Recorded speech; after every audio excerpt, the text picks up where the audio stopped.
How you doing, guys? Eric from RuleTheWasteland.com.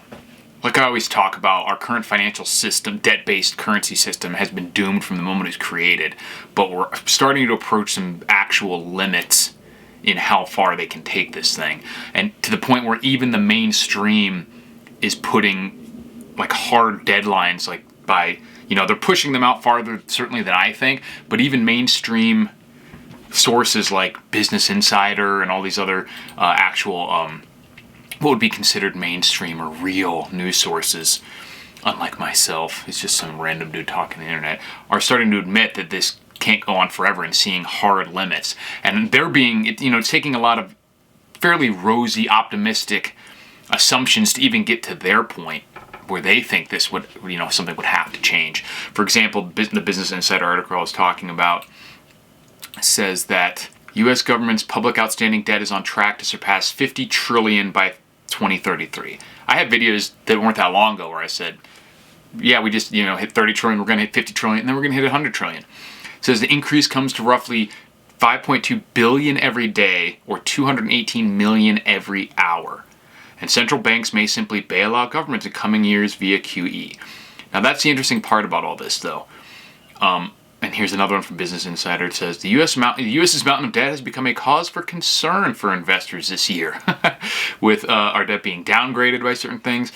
And the limits that I'm talking about are when we have the interest payments technically surpassing huge portions of what we're spending. Now, the U.S., even if you were counting for what we're actually just spending beyond what we're taking in, there's some major problems. I'll try to put some pictures up here of the federal budget, and this was just from 2022, so it's already much, much worse, with the U.S. payments on debt spiking to $660 billion, doubling in 2 years. But even just for last year, you can see, it's funny, these so-called mandatory expenses of Social Security for $1.2 trillion, and that's still not enough. That's bankrupt. There's like 26 trillion Social Security liabilities or something like that.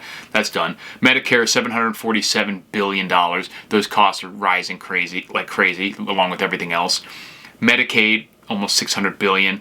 Income security programs, close to $600 billion. Student loan programs, $480 billion. Other, $520 billion. So we have $4.1 trillion just in social safety net stuff, which they consider mandatory. And last year, the total tax revenues were $4.9 trillion. So they're threading the needle already without a single dollar even being spent on military. Like, you could eliminate the military completely, and that wouldn't balance the budget right now. And that's like not a single, I'm not talking about just not sending money to Ukraine and billions to Israel and making all these insane aircraft. I'm talking about not a single dollar spent on anything to do with the military, and you wouldn't even balance the budget. That's a problem. And now that, in 2022 is a quaint $475 billion in interest payments, is now already ballooning up to, where was it, 670? And that's going to continue to get worse. So their rosy calculations say that net interest costs will account for almost 40% of federal revenues by 2053. And that's probably assuming, look at this chart. Like, you see this spike that goes up right from 2020 to 2023, and then they have the curve going into the future just being this nice gentle slope. Like, yeah, no, it's going to look like this one right here. It's not going to look like this gentle sloping up for a lot of reasons, and one of them being that once you get into that cycle, remember, technically speaking, someone has to buy this stuff too.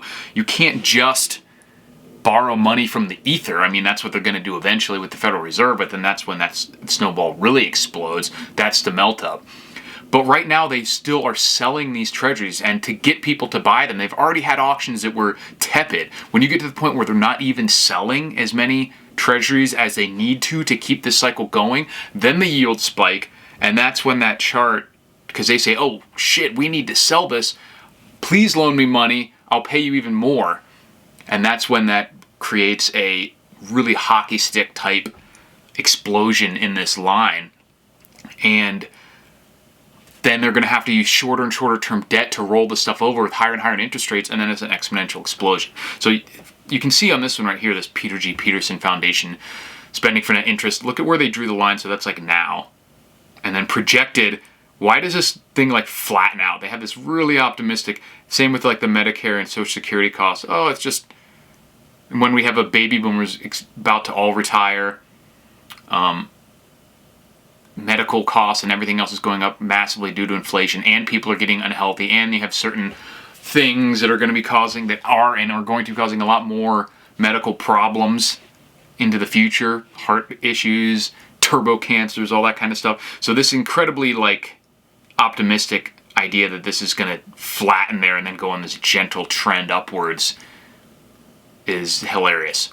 So I know some people think that this process is going to play. I know, like I think Rafi Farber and a few others have talked about how they think they see this kind of these issues hitting a crescendo within the next year or two.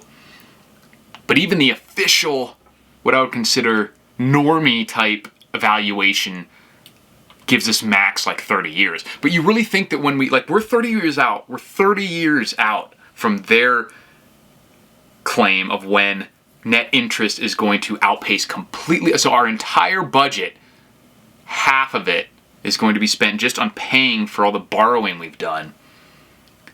And they say that's happening in 30 years. And they're talking about this now. You don't think in 5 years out from that, people are going to be like, what happens in 5 years? You don't think they're talking about it now. This is already starting to affect people's perception of what the future looks like.